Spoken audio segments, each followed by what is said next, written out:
பெஞ்சல் புயல் காரணமாக கடலூரில் பலத்த மழை பெய்தது. இதனால் 500க்கும் மேற்பட்ட வீடுகளில் வெள்ளம் புகுந்ததால் மக்கள் அவதியடைந்தனர்.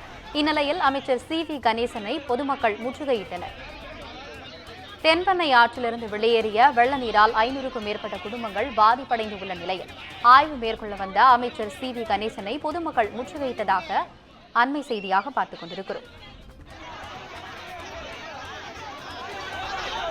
இதுகுறித்து கூடுதல் விவரங்களுடன் இணைகிறார் செய்தியாளர் விவேக்குமார். வணக்கம் விவேக்குமார், விவரங்களை சொல்லுங்க.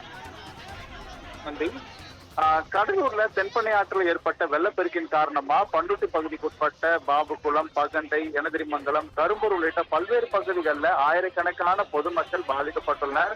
அந்த பகுதிகளில் வெள்ள நீர் சூழ்ந்த பொதுமக்கள் அத்தியாவசிய பொருட்கள் கிடைக்காமல் மிகவும் அல்லாடி வருகின்றனர். மேலும் அவர்களுக்கான நடவடிக்கையை மாவட்ட நிர்வாகமும் மேற்கொண்டுள்ளது. இந்த நிலையில அந்த பகுதியில ஒவ்வொரு இடங்களுக்காக சென்று அமைச்சர் சி.வி. கணேசன் தண்ணீரில் இறங்கியும் அதே போல அந்த பகுதியில் இருக்கக்கூடிய மக்கள் எந்த அளவுக்கு பாதிக்கப்பட்டிருக்கிறார் என்பது குறித்து நேரடியாக ஆய்வு மேற்கொண்டு வருகிறார். அதாவது நேற்று முதலேயே ஆய்வு மேற்கொண்டு வருகிறார்.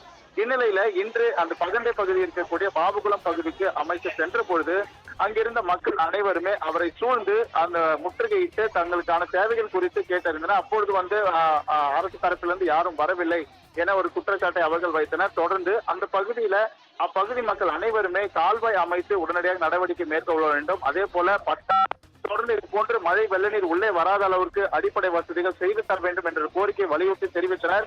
இதனால உடனடியாக அந்த பகுதியில் இருக்கக்கூடிய முழுவதுமாகவே அங்கு சென்ற அமைச்சர் அவர்களின் குறைகளை கேட்டறிந்தார். தொடர்ந்து அவர்களுக்கான அந்த மழைக்காலங்கள் முடிவடைந்து மக்களுக்கான என்னென்ன தேவைகள் இருக்கிறதோ கால்வாயாகட்டும், அதே போன்று அந்த பகுதியில் இருக்கக்கூடிய பட்டா உள்ளிட்ட அனைத்து அடிப்படை வசதிகளும் செய்து தர வேண்டும் என்று உறுதியளித்தார். இதனை கேட்டு அந்த பகுதி மக்கள் ஆவேசமடைந்து அமைதியாகினர்.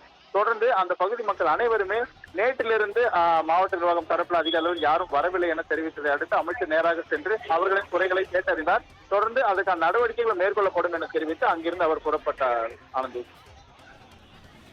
விவரங்களுக்கு நன்றி விவேக்குமார்.